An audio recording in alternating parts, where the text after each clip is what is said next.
Good morning.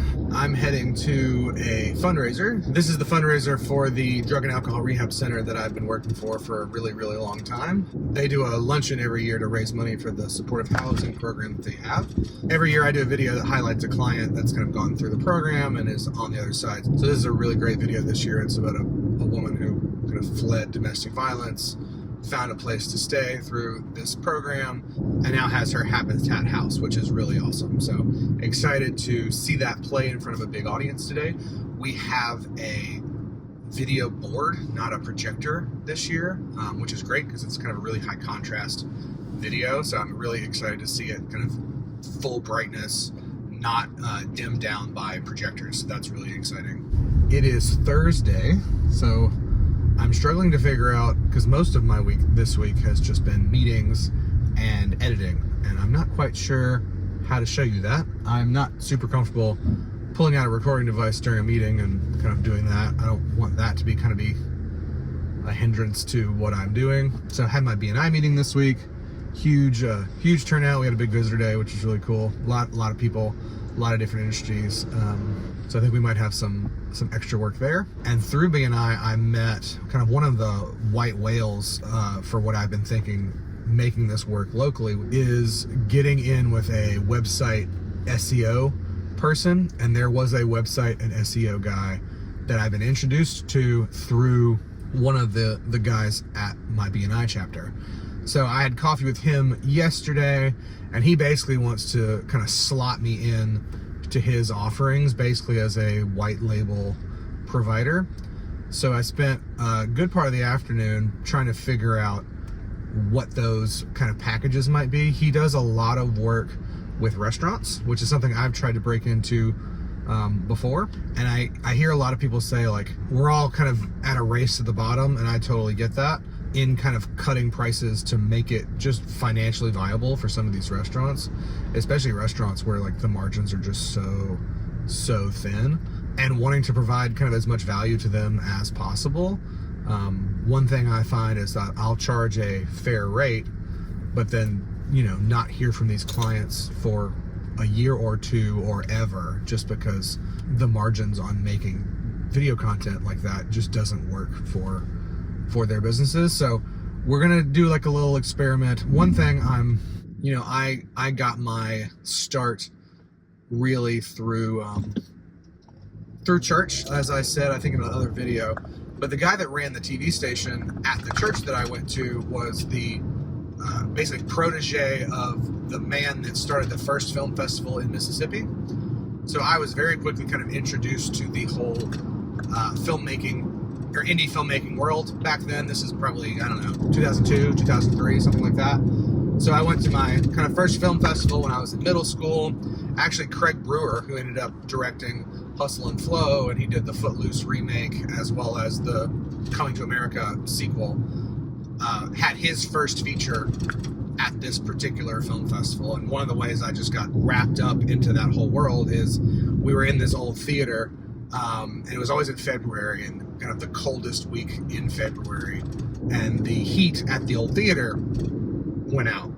So he piled all these filmmakers into, it was like an old Corolla or something, piled them all in. They all go down to the Army surplus store in town, buy just tons of blankets, and I just have this memory of looking and seeing just this whole group of filmmakers basically taking up the entire first row of the theater, completely bundled up in these green army blankets. So it was just this moment where I was like, oh, I love this community and I want to be a part of it. So with that, when YouTube came around, I was very precious, and I didn't think YouTube was like legitimate. And I guess back then it probably wasn't. Maybe if I'd have been a few years younger, I wouldn't have had that idea. And I think I've taken this kind of preciousness towards everything I make, which I think is important for some things, but not everything.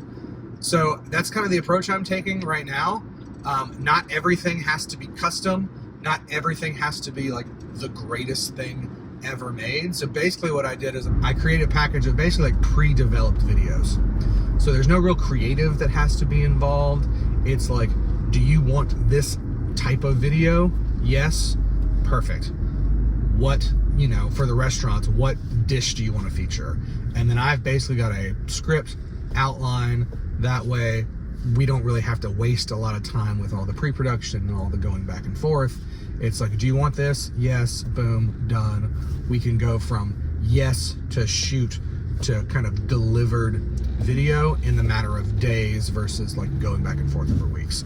So that's kind of my goal, to bring price down, to hopefully boost volume. And again, so it's something that I can repeat easily and maybe eventually kind of shift off the editing to somebody else, which would be a big deal for me. In the meantime, we're gonna get to this luncheon. I've got my camera with me. We're gonna just pop it up in the back of the room, film the different speakers. We'll have everybody from the CEO of the organization to CEOs of local community foundations, different local and I think statewide politicians will be there. This is year 13 in the same room and even eating the same salad, but it's one of my favorite days of the year. As far as tech goes, I've got my Pocket 4K in the back of the room with a Canon 135 Prime. Shotgun is going into the camera for ambience, and then I bought a Zoom F3 that's patched into the soundboard. That coiled HDMI is getting replaced. I originally bought that one to have the elbow on the camera side, but I ended up blocking the audio ports above it. So I got one that's gonna angle out forward so it's out of the way. I'm really getting to where I'm liking this rig. It's a good mixture of value along with looking big enough to have some client wow factor when I show up somewhere. I love working with nonprofits because I can immediately see the impact of videos I created in the community. We just got the numbers in for this luncheon and we broke all records for what we've done in the past, which is really awesome. Really happy that their supportive housing programs are going to be fully funded for another year to help families that need help to get back on their feet. Now I get to take a seat in a home that I can call my own. I have an education, a steady job. I'm not alone. I can proudly support my children without being in a financial jam. I could not have achieved any of these goals without the existence of the Harvest House program. We've got our shoot for the month back at my retainer client. This cart has been amazing. I've seen some double-decker ones that I'm seriously considering grabbing. My only complaint is that I'd love something that does everything that this does, but also get some kind of flat work surface. That'd be fantastic. The only real change this month is that we are ditching the wireless lav, going for a shotgun into my new Zoom F3. Then I've got a line that goes into the camera just so we have a clean scratch track. Last month was pretty stressful just because changing levels with the touchscreen is tough by itself, and then even worse when you're reaching around the battery. I was just really worried about clipping through most of it, hoping to eliminate that worry with the F3 and 32-bit float. I've got a cold shoe mount into the quarter-20 on the back, which just slots on whenever I need it, which has been really nice. Another addition this month was grabbing a center block to use as an Apple box so I could get up high enough to really see the screen. I don't have room in my car for an Apple box, but that might be something to look at. The guy on camera I've known for more than 10 years probably, so whenever we work together, we've got a really good rapport and we just end up having a really great time.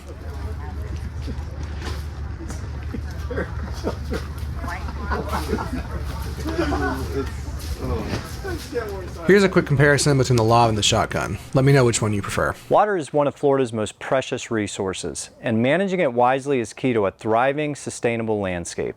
The second principle of Florida-friendly landscaping is all about watering efficiently. Creating a beautiful and sustainable Florida landscape starts from the ground up.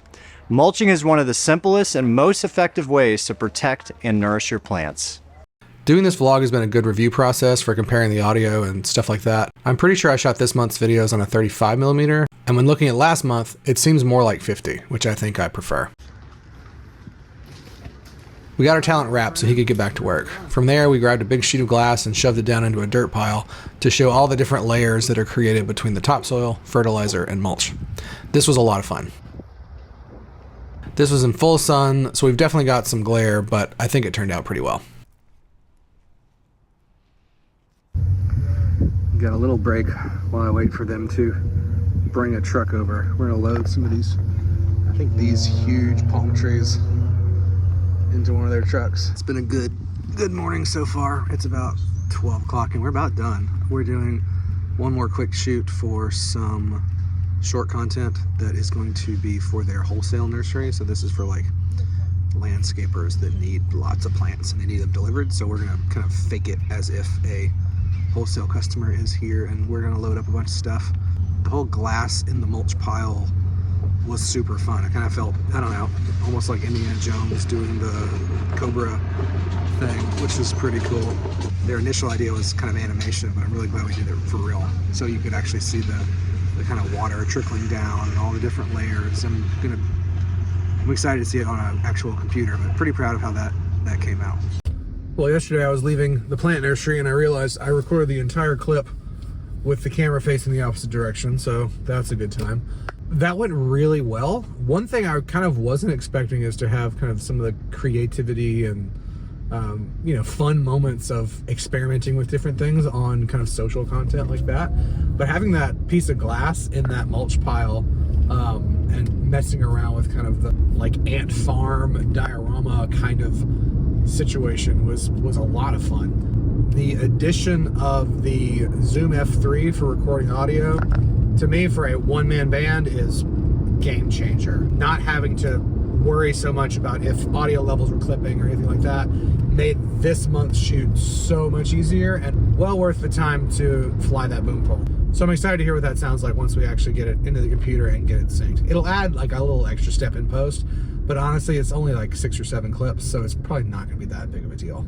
It is Saturday right around noon right now, so we're driving to the old high school where I used to work up until recently, and we are filming a concert for a a cappella group here locally. So this should just be a very standard locked off shot at the back, zoom in, get the performers. I'm gonna patch the zoom again into the audio board to get what's coming through the microphones, and then I'll probably just set up my shotgun to get kind of room ambience, things like that. So let's do it. It's so weird being back in this auditorium with countless staff meetings and stuff like that. But today we are in the back next to the soundboard. Similar setup. I routed the monitor a little bit differently. I've got the F3 on a kind of C clamp that I actually stole from my grandfather. Some of his like old photo stuff from back in the 70s. It's got a little quarter 20 ball head on it. We are going from the board directly into the F3 and then the shotgun there for ambience, recording both channels. And in true Florida fashion, we have to have a Disney medley. Dream is a wish your heart makes when you're fast asleep in dreams.